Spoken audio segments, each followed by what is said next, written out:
sampai not 3 sampai not M gitu ya. Nah, ini menunjukkan sumber ya.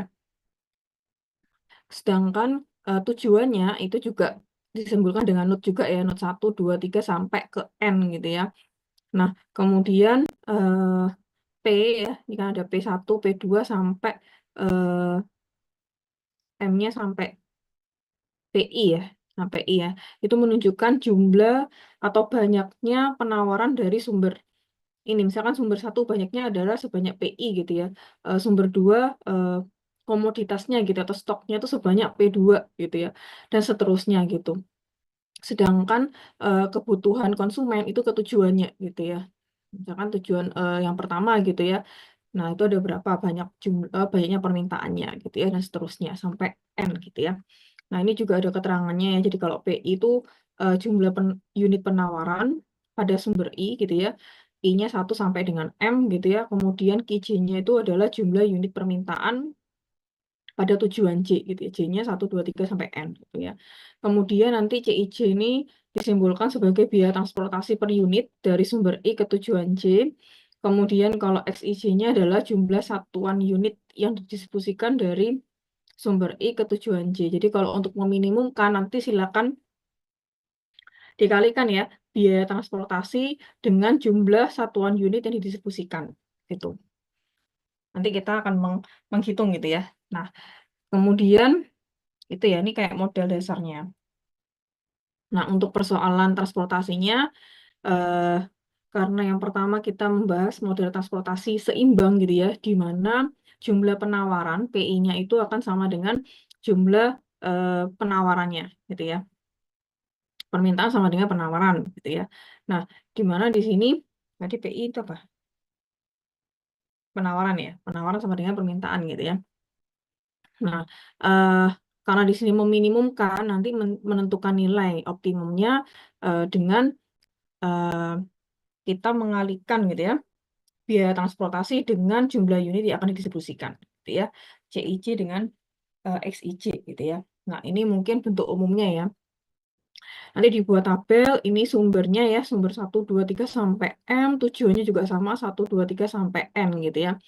Nah, kemudian ini menandakan selnya ya. Jadi ini kan kalau mau ditulis ini J gitu ya. Berarti ini 1, 2, 3 seterusnya, ini juga J-nya 1 sampai M gitu ya. Berarti XIJ gitu ya. X11, X12, dan seterusnya. Nah, kemudian seperti ini ya. Nah, kemudian nanti nilainya ini kita tulis di sini gitu ya. Jadi nanti X11, X12 ditambah X13 dan seterusnya sampai X1N sama dengan P1. Ini sebagai fungsi pembatas penawaran atau supply. Kayak gitu. Kemudian ini juga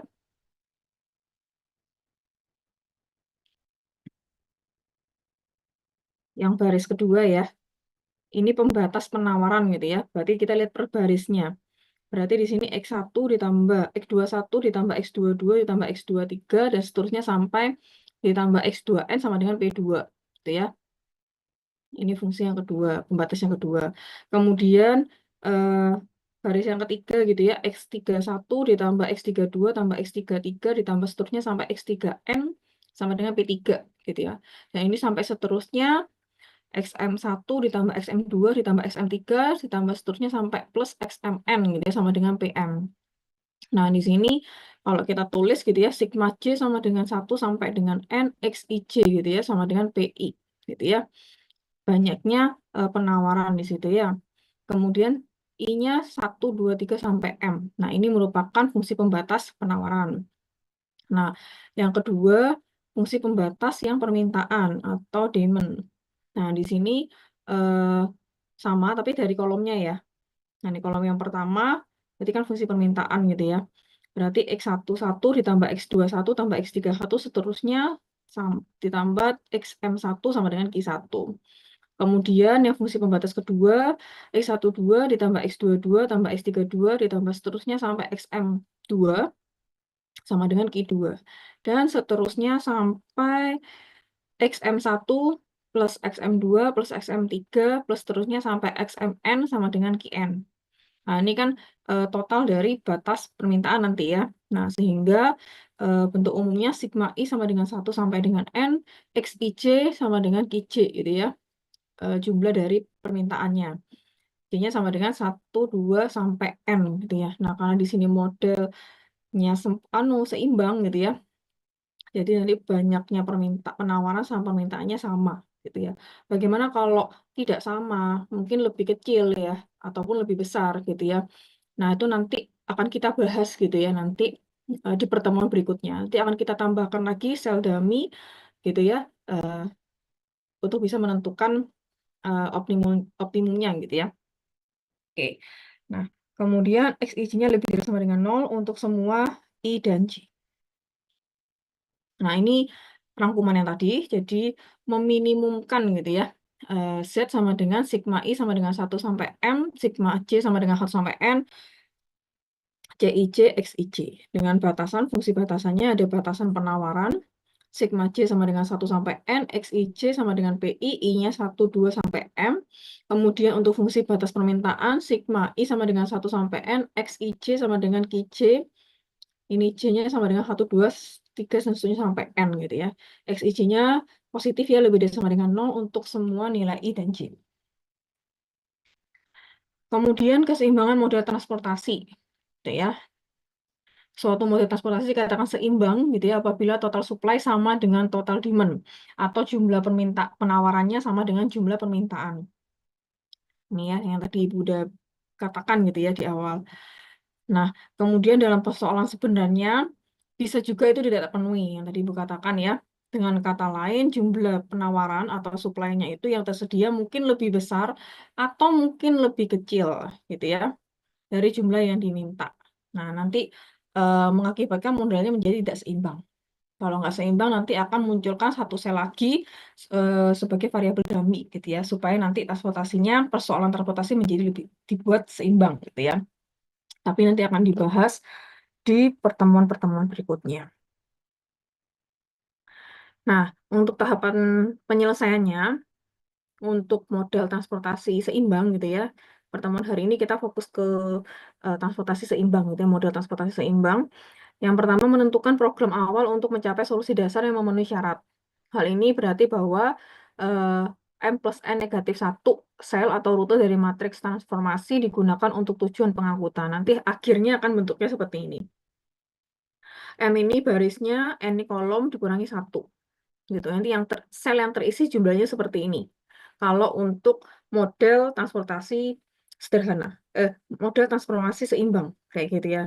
Nanti biasanya di akhir udah ketemu hasil akhirnya gitu ya. Jadi kita buktikan apakah seperti itu gitu ya. Atau rute dari matriks transformasi digunakan untuk tujuan pengangkutan. Sel yang digunakan untuk pengangkutan disebut sel yang ditepati. Atau sedangkan sel lainnya dari matriks transportasi disebut sel kosong. Nanti metode yang digunakan untuk model transportasi seimbang ada 3, NWC, VEM, dan juga minimum cell cost method. Jadi ada 3 cara, ya. Nanti kita akan pelajari ketiga cara ini, gitu ya. Kemudian menentukan biaya kesempatan dari sel yang kosong. Biaya kesempatan dapat dihitung untuk tiap sel kosong itu sendiri atau dihitung untuk semua sel kosong secara keseluruhan. Jika biaya kesempatan dari semua sel kosong tidak positif, maka solusi optimal telah diperoleh. Jika hanya satu sel saja yang memiliki biaya kesempatan bernilai positif, maka solusi belum optimal dan harus melangkah ke tahap selanjutnya. Nah, kemudian di tahap ketiga, kita melakukan perbaikan program untuk memperoleh hasil yang lebih baik hingga hasil optimal terpenuhi. Adapun model yang digunakan adalah stepping stone method dan juga modified distribution method. Jadi nanti tadi kan ada 3 gitu ya. Jadi sebenarnya ada 2 tahap menurut kita nanti. Tahap yang pertama, kita menggunakan ini dulu. Solusi dasarnya dulu dengan kita menggunakan ketiga metode ini. NWC, VEM, sama minimum cell cost method. Kemudian untuk menentukan hasil optimalnya gitu ya, nanti masuk ke tahap kedua, yaitu kita menggunakan stepping stone sama modified distribution method ini. Nah, ini nanti kita bahas ke pertemuan minggu depan. Nah, hari ini kita 3 ini dulu untuk menentukan solusi dasarnya dulu. Oke. Nah, udah itu untuk teorinya, gitu ya. Mungkin kita langsung ke prakteknya aja, langsung bagaimana sih praktek dari yang teori tadi di atas gitu ya. Nah, ini contoh ya, contoh model transportasi seimbang gitu ya. Nah, misalkan ada perusahaan ABC gitu ya, bukan baterai ya, ini sembarang aja gitu ya, memiliki 3 buah pabrik gitu ya, pabrik A, pabrik B, dan pabrik C gitu ya. Ketiga pabrik dari perusahaan itu gitu ya, kayak punya anak perusahaan ya. Jadi perusahaan punya beberapa pabrik gitu ya, pabrik A, B, dan C gitu ya. Dia harus mengirimkan hasil produksinya ke 3 konsumen di sini. Di Cipayung, Cakung, sama Jatinegara.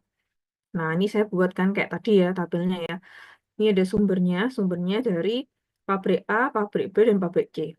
Kemudian tujuannya kemana? Ke daerah Cipayung, Cakung, sama Jatinegara.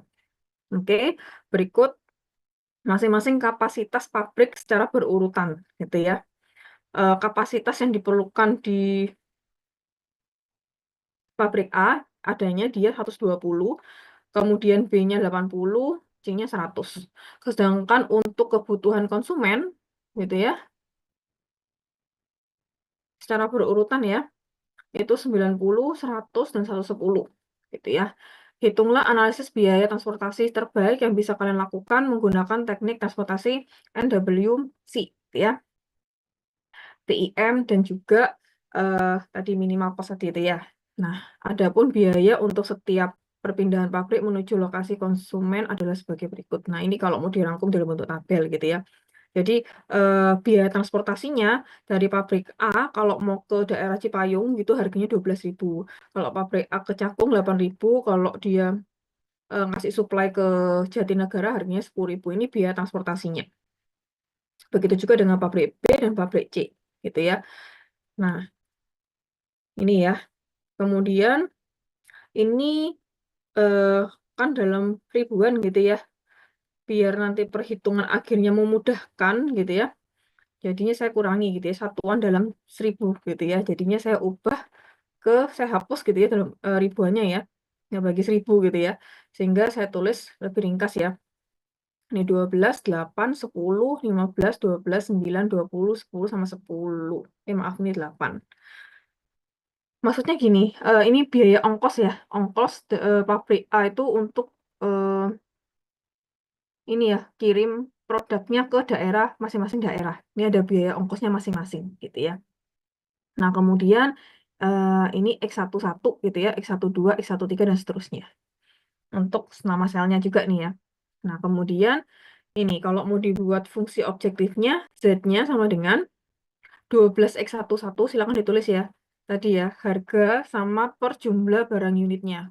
Jadi 12 kali X11 ditambah 8 kali X12 ditambah 10X13 ditambah 15X21 ya, ditambah 12X22 ditambah 9X23 ditambah 20X31 ditambah 10X32 ditambah 8X33. Nah, ini.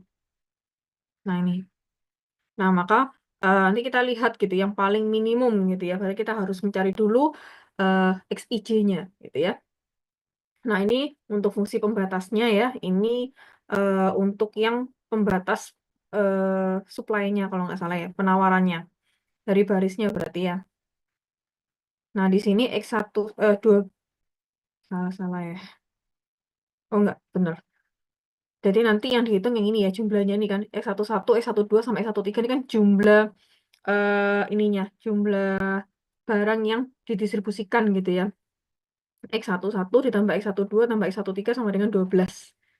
Ini jumlahnya. Oh, sama dengan 120, maaf. X21 tambah X22 tambah X23 sama dengan 80. X31 tambah X12 tambah X13 sama dengan 100. Gitu ya. Kalau ini yang uh, permintaan gitu ya. X11 tambah X21 tambah X31 sama dengan 90. X12 tambah X22 tambah X32 sama dengan 100. X13 tambah X23 tambah X33 sama dengan 100. Ini per kolomnya. Atau pembatas permintaannya. Gitu. Dan jumlahnya adalah 300. Jadi jumlah permintaan 300, jumlah penawaran juga sama-sama 300. Sesuai kan? Jadi makanya kita katakan sebagai eh, mode transformasi seimbang gitu ya. Jadi jumlah penawaran sama eh, pe- permintaannya juga sama gitu ya. Oke, next.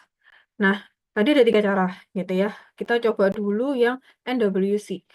Di sini tuh itu apa sih? Metode apa sih nih gitu ya? Northwest Corner Method nih apa? Metode untuk menyusun tabel awal dengan cara mengalokasikan distribusi barang mulai dari sel yang terletak pada sudut paling kiri atas. Aturannya ya, yang penting tahu aturan mainnya gitu ya. Untuk setiap metode itu beda-beda. Kalau NWC, ini coba kita cek ya. Dan ada 3 langkah. Yang pertama, pengisian sel atau kotak dimulai dari ujung kiri atas, apapun itu. Kemudian alokasikan jumlah maksimum terbesar sesuai syarat sehingga layak untuk memenuhi permintaan. Bergerak ke kotak sebelah kanan. Bila masih terdapat suplai yang cukup, kalau tidak, bergerak ke kotak di bawahnya sesuai demand. Bergerak terus sampai suplai habis dan demand-nya terpenuhi. Oke, kita coba NWC-nya ya. Ini pakai cara yang pertama. Nah, ini tadi ya, tabelnya saya kosongin. Oke. Nah, dari sini saya mulai isi. Tadi langkah pertama apa? Dimulai dari ujung kiri atas sel atau kotak yang dimulai dari ujung kiri atas. Jadi diisi nih ya, diisinya. Nah, kita lihat gitu ya. Ini 90 permintaannya. Jadi daerah Cipayung membutuhkan permintaannya 90 ya produknya. Sedangkan pabrik A itu bisa supply produknya tuh banyak 120 gitu ya. Nah, tadi yang di awal yang pertama adalah yang Cipayung dulu ya, kiri atas. Saya tulis 90 udah habis di sini. Oke, permintaan Cipayung sudah terpenuhi gitu ya. Dipenuhi oleh pabrik A. Jadi pabrik A yang supply gitu ya, 90 udah dicoret habis. Nah, otomatis udah selesai ya semua permintaan dari Cipayung. Maka di sini udah close karena dia sudah memenuhi semua 90 pabrik A yang sudah supply semua ke Cipayung. Nah, kemudian tadi dia apa? Setelah pojok kiri kanan, pojok kiri atas berlanjut ke kanannya, sel ke kanannya gitu ya. Berarti di sel ini ya. Nah, kita lihat lagi gitu ya. Di sini ada 30, di sini ada 100. Kita pilih yang paling kecil ya. Kita isi di sini 30. Sehingga ini habis jadi 0 ya. Ininya habis jadi 70. Oke, seperti ini. Udah. Nah, suplainya udah habis, jadi pabrik A sudah selesai ya. Dia cuma bisa 120 udah habis, maka saya cross di sini. Dia tidak, pabrik A tidak bisa lagi mensuplai di Jatinegara karena sudah habis stoknya gitu ya. Atau produknya yang ingin didistribusikan. Nah, kemudian kalau sudah tidak bisa, berlanjut ke kolom di bawahnya. Jadi nggak bisa ke kanan ya, ke bawahnya. Di sini gitu ya. Nah, kalau kita lihat di sini, ini ada 70, ada 80. Yang kita pilih ada 70. Yang paling kecil ya, habis jadi 0. Gitu ya. Ini pun suplainya menjadi 10. Kayak gitu ya. Karena di sini permintaan yang di Cakung sudah memenuhi ya, 100 ya, habis ya. Kita cross di sini. Gitu ya. Udah selesai gitu ya. Jadi tidak perlu membutuhkan pabrik apa suplai dari pabrik C karena permintaan di daerah Cakung sudah terpenuhi. Nah, seperti ini. Oke. Nah, kemudian kita berlanjut ke sebelah kanannya lagi gitu ya. Oke. Berlanjut ke sebelah kanannya lagi. Nah, kita isi dari sini, berarti kan ini ya, 10 sama 110. Yang paling kecil yang ini ya, 10. Nah, ini jadinya habis 0, ini jadinya 100. Oke. Nah, next, sisanya tinggal ini, 100. Ini juga udah habis. Udah. Akhirnya ini yang udah diisi. Gitu ya. Tadi gimana kalau yang seimbang, jumlah selnya tuh pasti ini. Kalau model transportasi seimbang. Jumlah sel yang terisi itu adalah sama dengan M plus N negatif 1. Biasanya seperti itu. Nah, kita hitung aja gitu ya. M-nya ini barisnya, N-nya kolom gitu ya. Jadi 3 tambah 3, 6. 5 ya. Kita lihat juga ini 1, 2, 3, 4, 5. Udah memenuhi juga gitu ya sebenarnya. Nah, sebenarnya di awal kita udah lihat ya, pokoknya kalau jumlah penawaran sama yang penerimaannya sama, biasanya lebih cenderung ke mode transportasi eh, transportasi seimbang ya. Next, nah baru kita kalikan gitu ya. Jumlah sama jumlah barang yang didistribusikan gitu ya. eh, dengan harga atau ongkos gitu ya untuk setiap produknya gitu ya. 90 kali 12 ditambah 30 kali 8 ditambah 70 kali 12 ditambah 10 kali 9 ditambah 100 kali 8 ya. Totalnya 3050. Ingat tadi kan kita bagi 1000 ya, masih dalam satuannya 1000. Ya, silakan diubah jadinya sama dengan 3.050.000. Ini menggunakan cara atau metode NWC. Sampai sini ada pertanyaan dulu, bisa dipahami ya. Oke, next ya. Masih ada dua cara. Cara berikutnya, cara kedua. Tadi cara pertama ya, NWC. Sekarang kita menggunakan VEM, Vocals Approximation Method. Nah, beda metode, beda cara juga gitu ya. Oke, kita baca untuk yang VEM. Metode VEM ini lebih sederhana penggunaannya karena tidak memerlukan close path atau jalur tertutup. Metode VEM ini dilakukan dengan cara mencari selisih biaya terkecil dengan biaya terkecil berikutnya untuk setiap kolom maupun baris. Kemudian pilih selisih biaya terbesar dan alokasikan produk sebanyak mungkin ke sel yang memiliki biaya terkecil. Cara ini dilakukan secara berulang hingga semua produk harus dialokasikan. Ini prosedur atau langkah-langkah pemecahannya. Yang pertama, hitung perbedaan antara dua biaya terkecil dari setiap baris dan kolom.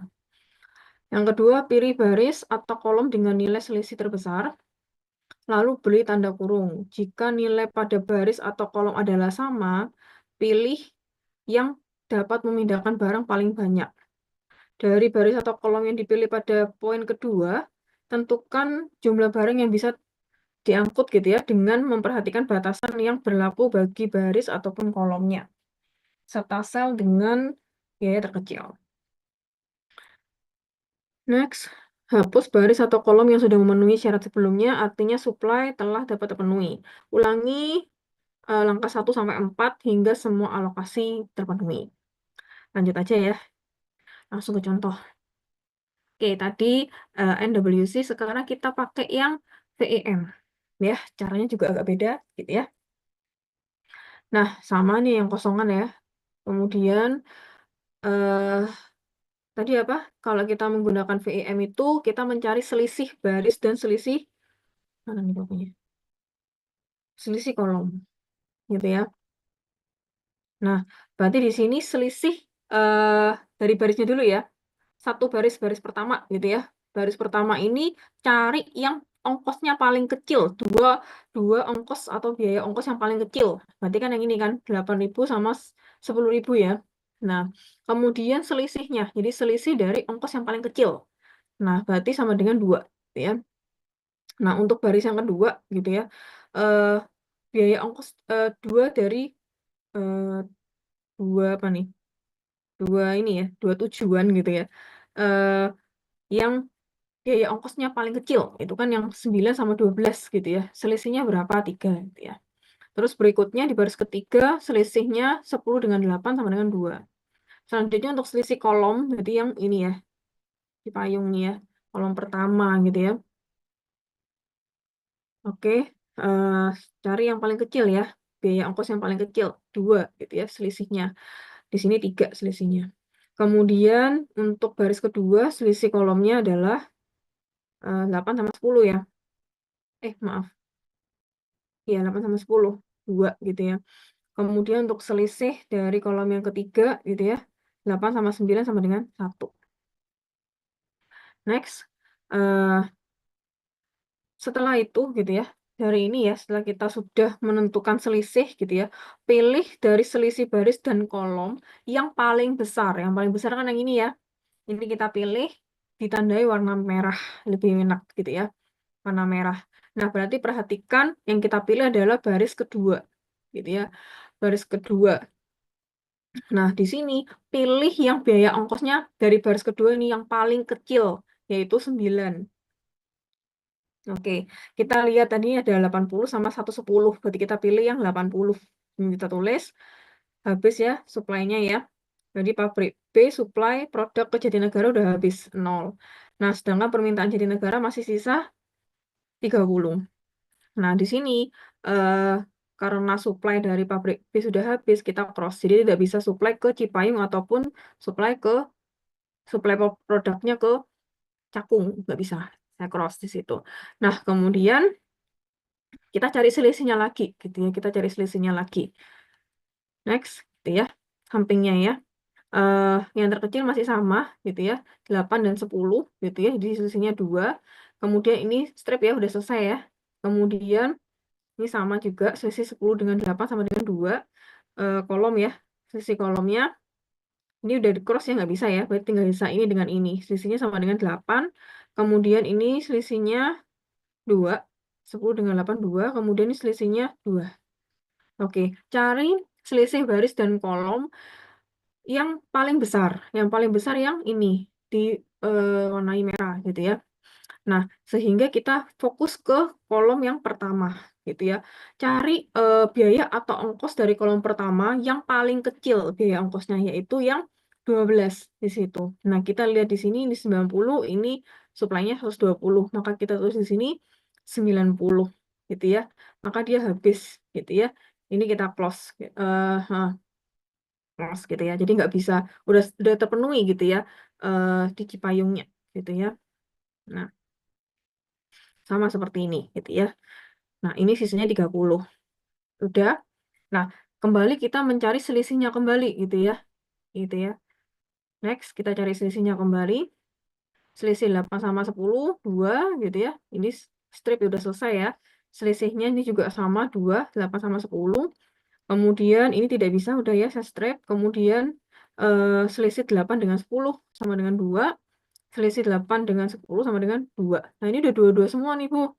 Nggak ada yang paling besar. Bagaimana? Boleh pilih salah satu bebas random yang kalian mau. Ya, cap-cip boleh. Nah, di sini saya pilih yang pertama. Baris yang pertama. Saya merahin. Kayak gitu ya. Terus, kalau saya pilih yang pertama, saya fokus ke baris yang pertama. Sama kayak tadi, cari yang biaya ongkosnya paling kecil di situ. Yang ini kan. Nah, kita isi di sini sisanya 30. Ini habis jadinya 0. Yang ini habis, ini sisa 70. Seperti itu ya. Nah, ini kan udah habis, jadi saya cross di sini. Oke. Nah, seperti ini jadinya. Nah, udah. Lanjut lagi. Kita cari selisihnya kembali gitu ya. Kita cari selisihnya kembali. Udah ya. Nggak bisa, udah menu ya. Tinggal yang baris ketiga aja deh. Mm-mm. Tinggal baris yang ketiga ya. Nah, di sini yang paling kecil adalah yang ini. Terakhir ya. Oke, saya tulis 30, jadinya habis 30, ini 70 sisa suplainya. Terakhir, kita isi yang sebelah sini, pas 70. Habis ya, permintaannya nih suplainya juga udah habis. Sehingga diperoleh ini, gitu ya. Nah, kemudian kita baru bisa menentukan total biaya dengan menggunakan metode VEM tadi. Silakan dihitung ya, sama kayak tadi, 90 kali 12 ditambah 30 kali 8, ditambah 80 kali 9, ditambah 70 kali 10, ditambah 30 kali 8. Udah, diperoleh, hasilnya beda. 2.980, masih dalam ribuan, jadi diubah, sehingga diperoleh 2.980.000. Gitu. Untuk metode VEM, ada pertanyaan dulu. Beda ya, dengan metode NWC. Apakah ada pertanyaan untuk kedua metode?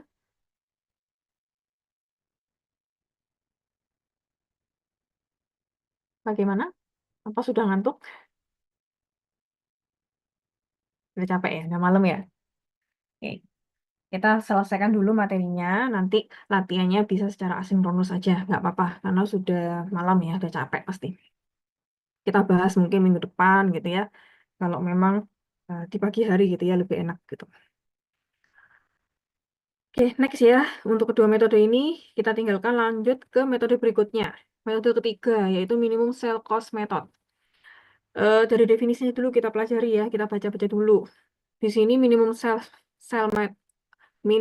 cost method adalah metode untuk menyusun tabel awal dengan cara pengalokasian distribusi barang dari sumber ke tujuan mulai dari sel yang memiliki biaya distribusi terkecil. Ini lebih mudah lagi sebenarnya.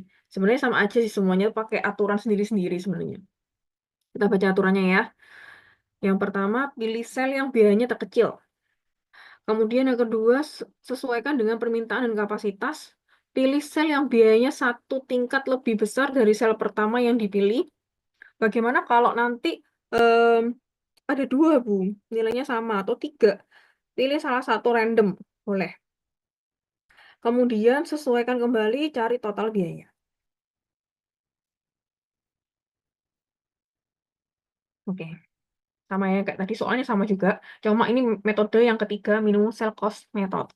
Nah, di sini ini masih kosong semua. Nah, tadi langkah yang pertama adalah kita mencari yang biaya ongkosnya paling kecil. Nah, di sini sama di sini ya, yang di Cakung sama Jatinegara. Kalau ada dua atau lebih, pilih salah satu random. Ya di sini saya pilih yang kolom pertama, yang kolom yang di Cakung. Saya tulis di sini, ini ada 1 sama 120, pilih yang paling kecil 100. Udah, ini saya cross. Ini udah habis ya. Jadi semua permintaan yang di Cakung udah terpenuhi dari eh, pabrik A yang supply ke Cakung semua gitu ya. Semua permintaan Cakung. Oke, itu terpenuhi semua, saya cross. Nah, ini juga supply-nya jadi 20 gitu ya. Kemudian pilih lagi yang paling kecil lagi. Berarti yang ini kan? Ya, ini ada 1 sama 110 yang dipilih 100. Jadi 0, ini jadi sisanya 10. Gitu ya. Karena sudah 100 sudah terpenuhi ya. Saya cross di sini. Ya, bentuknya seperti ini. Nah, kemudian terkecil lagi gitu ya. Mana yang paling kecil? Enaknya ya kalau yang minimum cell cost method tuh cari yang paling kecil gitu ya. Nah, ini kita pilih yang ini gitu ya. Di kolom ini gitu ya, 9 ya. Nah, di sini ada 10 sama 80. Kita pilih 10, jadinya ini 0, sudah terpenuhi ya. Berarti udah selesai gitu ya. Tidak perlu ada supply lagi dari pabrik A gitu ya. Saya cross di situ. Ininya jadi pabrik B supply-nya berkurang jadi 10. Ya kan? Silakan pilih lagi mana yang paling kecil. Ini ada 12, ini ada 15. Yang dipilih pasti paling kecil ya. Yang atas 12. Oke. Nah, dipilih di situ 20 ya. Supply-nya cuma ada 20 dari pabrik A. Jadi kosong ya. Ininya jadi berapa nih? 70. 70. Gitu ya. Next.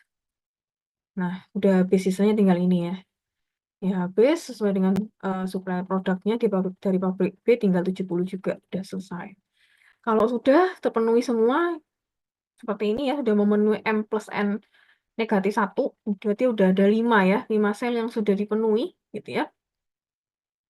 Begini, 1, 2, 3, 4, 5. Udah ya, udah terpenuhi. Nah, untuk total biayanya 20 kali 12, 100 kali 8, 70 kali 15, ditambah 10 kali 9, ditambah 100 kali 8. Sehingga diperoleh 2.980. Ya, ingat satuannya dalam 1000, sehingga kita bisa menambahkan di sini menjadi 2.980.000. Sampai sini ketiga metode yang sudah Ibu atau kita pada pelajari gitu ya. Apakah ada pertanyaan? Itu. Belum? Ingat, tadi ada dua langkah. Langkah pertama, gitu ya, untuk menentukan solusi dasar, kita bisa pakai tiga metode ini. Gitu ya. Ada tadi apa? NWC, ada VEM, ada juga yang ketiga ini minimum cell cost method. Nah, kemudian ini kita masih bingung nih, nilainya beda-beda. Terus bagaimana kita melakukan perbaikan untuk menentukan hasil optimal? Nah, itu nanti baru langkah kedua. Pakai modi atau stepping stepping apa tadi? Tadi ada tiga tuh, tadi saya lupa. Saya nggak hafal.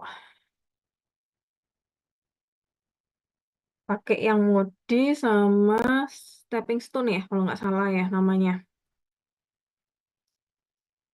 Nah, tadi banyak juga ya teorinya ya, istilah-istilahnya. Nah ini, nah nanti minggu depan kita akan membahas kedua ini, gitu ya. Baru nanti bagaimana kalau terjadi kemerosotan, degenerasi, ataupun misalkan nanti tidak seimbang gitu ya. Kita perlu menambahkan variabel dummy, nambah sel kembali supaya menjadi seimbang. Dan kita bisa selesaikan dengan model transportasi. Itu nanti mungkin ke pertemuan-pertemuan berikutnya. Kalau tidak ada pertanyaan, ada latihan. Ya, itu materi kita hari ini, cukup untuk hari ini. Ada latihan 1, 2, 3. Masing-masing silakan mencoba dengan 3 cara. Ya, oke? Sampai sini bisa dipahami? Bisa, Ibu. Bisa ya. Eh, Asinkronus saja untuk tugasnya, gitu ya. Silakan kalian istirahat dulu, udah capek seharian. Eh, kita bisa bahas, kalau sempat minggu depan kita bisa coba, mungkin. Kalau tidak ya bisa lanjut aja, yang penting dikumpulkan aja, nanti saya cek. Gitu ya, secara asinkronus. Jadi ada dua, kita memperkuliahnya secara sinkronus dan asinkronus, gitu ya. Nah, ini bisa nanti latihannya secara asinkronus aja. Itu dikumpulkan 1 minggu dari sekarang, gitu ya. Oke, cukup itu aja. Ada pertanyaan sampai sini?